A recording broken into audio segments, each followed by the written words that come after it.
Olá pessoal, tudo bem com vocês?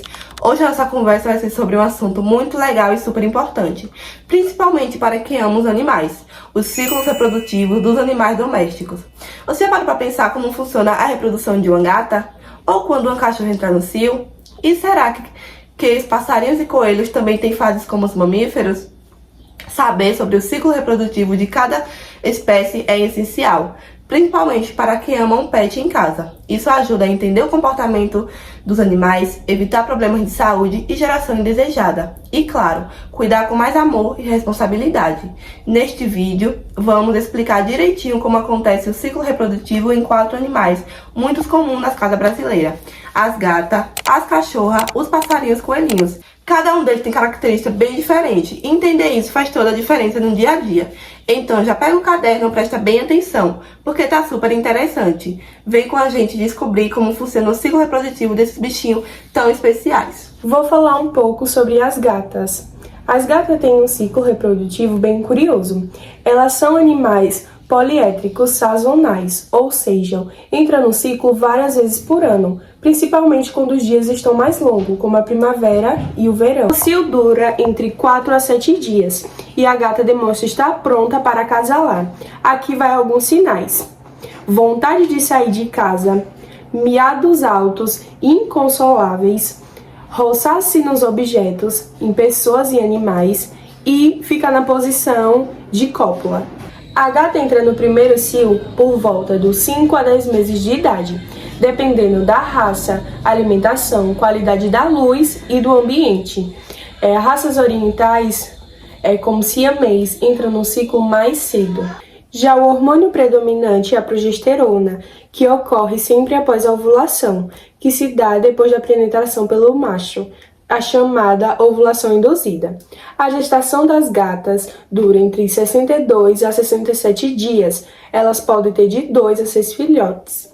E algumas gatas têm até mais. É importante lembrar que as gatas podem engravidar logo após de dar à luz às suas crias. Então é ideal castrar para não ter crias indesejadas. Casos acontecem no outono ou no inverno para gatas que vivem soltas, pois é influenciada pela luz solar. Já alguns cuidados são: se a gata não for castrada, o cio pode gerar desconforto frequentemente. Reproduzir sem controle gera abandono de filhotes, e a castração é recomendada para evitar doenças, fugas e crias indesejadas. Já as cachorras, ao contrário das gatas, só entram no cio 2 vezes por ano. E o cio é dividido em 4 fases, que são o proestro, o estro, o diestro e o anestro. E a primeira fase é chamada de proestro, que é a fase inicial, onde ocorrem mudanças físicas, como inchaço da vulva e secreção vaginal com sangue, atraindo machos, mas a cadela ainda não aceita a cópula. Isso pode durar de 7 até 10 dias. Ela só aceita o acasalamento na segunda fase do cio, chamada de estro, e pode demonstrar comportamentos como inquietação e carência, além de diminuir o sangramento vaginal, que dura cerca de 5 a 10 dias. Se ela cruzar durante esse período, pode engravidar. E a gestação dura em média de 58 a 68 dias, ou seja, quase 2 meses. O número de filhotes depende da raça, mas podem nascer de 10 filhotinhos até mais. O diestro ocorre após o estro e pode durar de 60 a 100 dias, sendo o período em que o corpo da cadela se prepara para uma possível gestação, mesmo que não tenha ocorrido a fecundação. A quarta fase é o anestro e é a fase de repulso sexual com níveis hormonais mais baixos e pode durar até 130 dias, com os sintomas de cio desaparecendo. O ciclo reprodutivo dos passarinhos, que começa com acasalamento, que é o namoro dos passarinhos, durante a época de reprodução, que geralmente é na primavera. Os machos cantam, faz dança ou oferece alimentos para conquistar as fêmeas. Depois que formam o casal, o ninho é preparado com galhos, folhas, penas e outros materiais. E isso é feito para proteger os ovos e os filhotes. A fêmea põe os ovos, que geralmente é de 2 a 6, dependendo da espécie. Após isso, começa o período de intubação, que dura em média de 10 a 20 dias. As fêmeas ou o casal em algumas espécies aquece os ovos sentando em cima sobre ele, até que os filhotes nascem. Durante esse tempo, os ovos precisam de calor constante.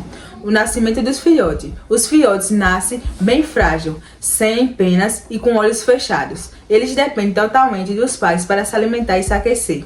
Os pais alimentam os filhotes com insetos, semente e frutas. Eles crescem rapidamente e ganham penas e aprendem a voar. Depois de algumas semanas, os filhotes já estão prontos para sair do ninho e viver sozinhos. Isso marca o fim do ciclo. Por último, temos os coelhos. Os coelhos, eles têm uma particularidade. As fêmeas, elas não entram no cio.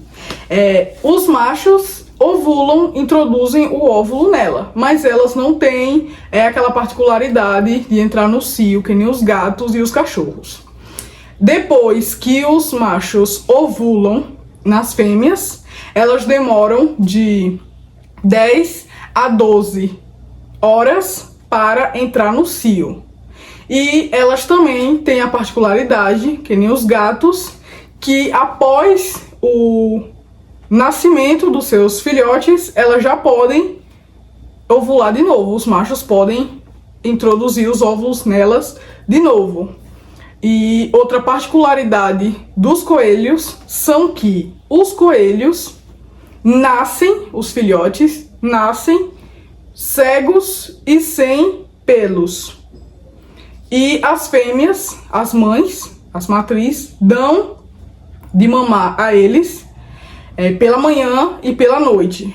E durante 3 meses é o tempo que eles começam a enxergar e a criar pelos. As fêmeas, elas podem se reproduzirem durante o ano todo. O tempo de gestação delas é de 28 dias a 38 dias. Geralmente, as fêmeas têm de 1 a 12 filhotes, mas o mais comum é de 5 a 8 filhotes. Algumas curiosidades sobre os coelhos é que, perto da gestação, quando as coelhas vão fazer seus ninhos, elas arrancam pelos dos seus próprios corpos para colocar em seus ninhos, quando não acham palha seca ou cobertura morta. Seu período de amamentação é de 6 a 8 semanas. E, como eu havia dito, elas, após o parto, elas podem engravidar, serem introduzida o óvulo. Então, nesse caso, é bem provável seja melhor para evitar futuros filhotes indesejados, o afastamento do macho. Na primavera e no verão, os óvulos podem ser introduzidos com maior parte nas fêmeas, gerando uma maior quantidade de filhotes. Viu só como cada animal tem seu próprio jeitinho de se reproduzir? Saber sobre o ciclo reprodutivo ajuda a gente a cuidar com mais responsabilidade dos nossos bichinhos. Além disso, a castração é uma decisão importante para evitar crias indesejadas, abandono e até problemas de saúde. Esperamos que vocês tenham gostado do nosso vídeo e até a próxima. E cuide bem dos seus pets.